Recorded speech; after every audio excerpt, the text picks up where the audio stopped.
Kanada, Amerika Birleşik Devletleri'ne yönelik misilleme tarifelerini kaldırdı. Throughout our negotiations with the United States on a new trade and security relationship, the objectives of Canada's new government have been constant. First, to protect Canadian workers and their families. Second, to reinforce the competitiveness of Canadian businesses. And thirdly, to build the strongest economy in the G7. Our negotiations with the United States have been taking place as the U.S. has been in the process of fundamentally transforming all of its trading relationships. This new U.S. trade policy has several motivations: to raise tariff revenues, to protect strategic industries, to encourage foreign investment in the United States, and to change trade and non-trade policy in U.S. partners. And to these ends, the United States has announced a series of trade actions. Those began near the start of this year with the so-called IEEPA tariffs against Canada and Mexico based on U.S. concerns about the border and fentanyl trafficking. Those were quickly followed by reciprocal tariffs on every U.S. trade partner and very high sectoral tariffs applied globally on strategic industries, including steel, aluminum, autos, and copper. The United States has also imposed substantial trade actions on the Canadian lumber industry. Now, in recent weeks, the United States has agreed a series of trade deals with a variety of countries. And these deals have several aspects in common. First, baseline tariffs that cover a broad range of goods and services that are substantially higher than those U.S. tariffs that existed before. In fact, the average U.S. tariff rate on the world has jumped from just over 2% at the end of last year to almost 16%, 8 times higher, 16% currently. Those trade deals with other countries also have limited or no relief from those sectoral tariffs in those strategic industries such as steel and autos. They include substantial commitments by the U.S. trade partners for investments in the United States and significant unilateral trade liberalization measures by U.S. trade partners. As a result of these developments, the breadth and the depth of the changes in U.S. trade policy have become more fully apparent. Specifically, under the new U.S. approach, countries must now buy access to the world's largest economy through a combination of tariffs, investments, unilateral trade liberalization, and policy changes in their home markets. Now, as in previous trade disputes, Canada has implemented a series of retaliatory tariffs. Their objectives have been to protect Canadian workers and businesses and to incentivize a negotiated settlement with the United States. Few other countries followed suit. In a positive and very important development earlier this month, just a few weeks ago, the United States reaffirmed a core commitment to our free trade agreement, COSMA, by reinforcing that those Canadian exports to the United States that are compliant with that agreement, that are compliant with COSMA, will not be subject to U.S. IEEPA tariffs. Now, there's a lot of acronyms in that paragraph, so let me try to summarize what that actually means. As a result of that decision by the United States, the actual U.S. tariff rate on Canadian goods is 5.6%. Compare that to the 16% global average. That remains the lowest amongst all of the United States trading partners. And more than 85% of Canada-U.S. trade is now tariff-free. So let's be absolutely clear. Canada currently has the best trade deal with the United States.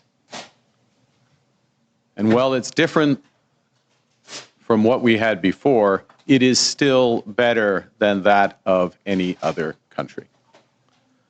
So as we work to address outstanding trade issues with the United States, it's important, it's vital. We do everything we can to preserve this unique advantage for Canadian workers, Canadian businesses. And doing so will require both building on a soon-to-be revised COSMA, our free trade agreement with the U.S. and Mexico, as well as developing a new form of trade and security partnership with the United States. In this context, and consistent with Canada's commitment to COSMA, I'm announcing today that the Canadian government will now match the United States by removing all of Canada's tariffs on U.S. goods specifically covered under COSMA. Soyons clairs. Le Canada a en ce moment le meilleur accord commercial avec les États-Unis. Canada has the best free trade agreement with the Il U.S. est différent des accords du passé. Yes, Il it is est different déjà mieux from past que agreements, ce que les but États-Unis it ont is conclu already avec better tout than autre what the pays. U.S. has with every other country. Nous nous affirmons à régler les enjeux commerciaux We en are suspens ensuring that we avec les will settle États-Unis. outstanding trade Et matters pendant with the ce U.S. temps, il est important de faire During tout that ce que time, nous pouvons pour it is critical préserver that we do everything we l'unique can avantage que to nous avons preserve the pour only les travailleurs advantage that we canadiens have et leurs familles. for Canadian workers and their families. Nous devrons donc nous appuyer sur la CM.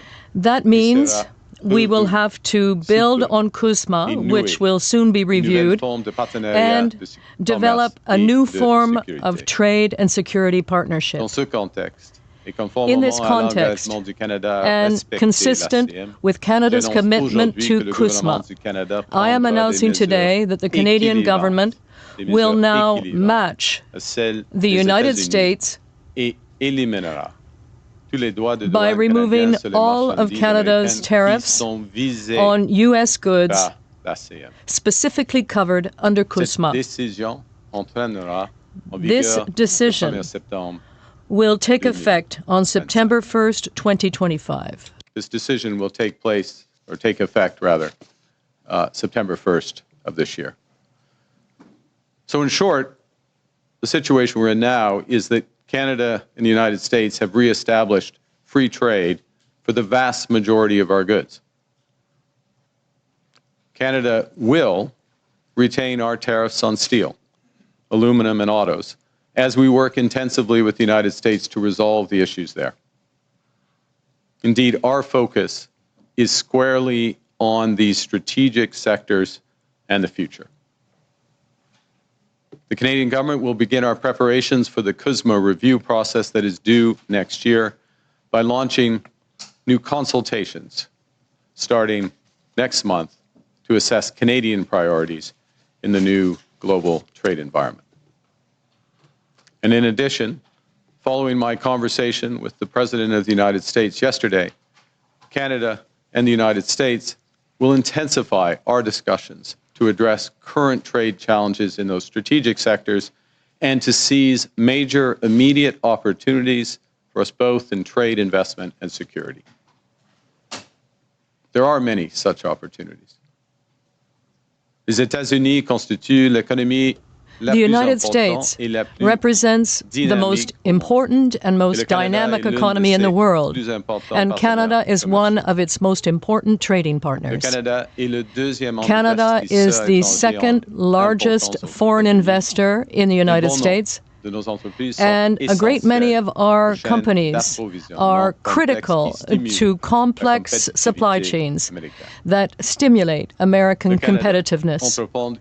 Canada will undertake a transformation of its military and security capabilities to defend Canadians and will make investments that will create many, many opportunities to establish new partnerships in defense and security. As we develop our new trade relationship with the United States, Canada will continue to take all measures necessary to support Canadian workers, our businesses, and our consumers. To address challenges in strategic sectors from agriculture to autos, the Canadian government will soon announce a new comprehensive industrial strategy that protects Canadian jobs, boosts Canadian competitiveness, buys Canadian goods, and diversifies Canadian exports.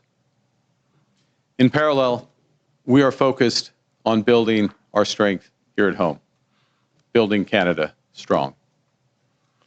The Canadian government will soon select the first in a series of new nation-building projects that will connect and transform our economy. We will catalyze investment and create higher-paying careers through our new defense industrial strategy. We'll transform Canadian strategic sectors that are being severely impacted by U.S. trade. We'll work to double the pace of home building in Canada, and in the process, create a new Canadian housing industry. And we will develop new and stronger partnerships throughout the world. For decades, as a result of a series of trade agreements, starting with the Free Trade Agreement of the 1980s, the Canadian and the U.S. economies have become steadily more integrated, continually more deeply connected. As I've emphasized in recent months, that steady process of integration is now over. And as a result, some of our historic strengths have become vulnerabilities. We can and must adapt to this new reality. That means concentrating on trade, investment, and security partnerships that preserve our sovereignty. And it means striking new trade deals that are robust to different economic circumstances, different governments, because of the mutual benefits to both countries. In all these ways, Canada will move from reliance to resilience, building our strength at home, developing new markets abroad, creating new opportunities for Canadian workers and businesses as we build the strongest economy in the G7.